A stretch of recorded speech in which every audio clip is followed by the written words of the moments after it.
Good morning mga idol.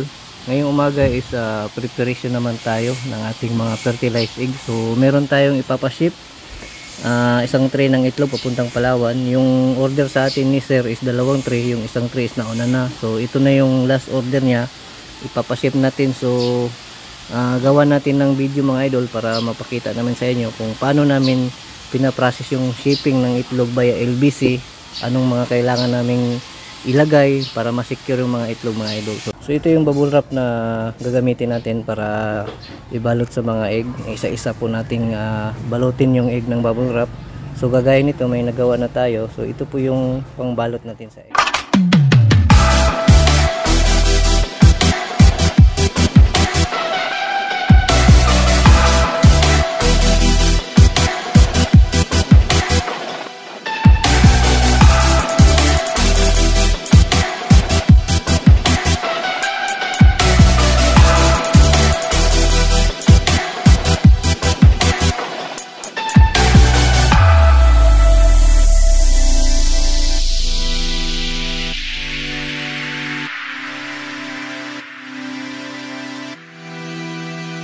So natapos na tayo magbalot isa-isa sa mga itlog mga idol. So nilagay natin sila sa isang tupperware, yung lagayan natin, plastic tupperware.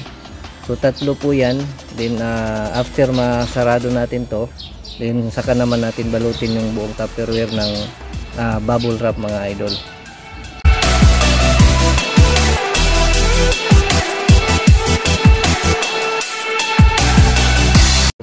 Dito mga idol is meron tayong ginawang plywood para ipang lagay natin sa loob ng box, kasi pag karton lang po yung paglagay natin is possible talaga yan pag nadaganan.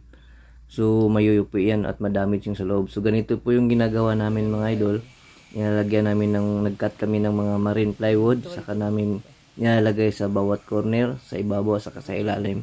Din sa gitna naman mga idol is naglagay din po tayo ng plywood na divider para naman mahigpit talaga yung pagkalagay natin sa mga tupperware ng lagay ng mga itlog mga idol. So ito po yung pinapaship namin mga idol. Talagang sa ganitong paraan na paglalagay ng mga marine plywood sa loob ng LBC box, talagang ma-secure natin yung safety ng itlog. Kahit madaganan yan, matibay yan, so hindi yan basta-basta ma-absorb ng mga itlog yung impact niya sa labas mga idol. So ayan po, tinitip na natin yung box natin, then dito na tayo sa LBC ngayon mga idol.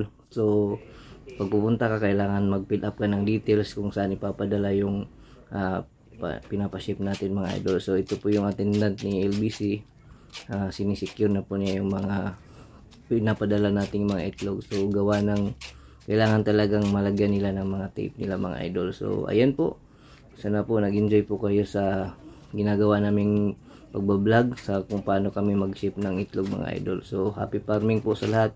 Maraming salamat po sa inyo mga idol.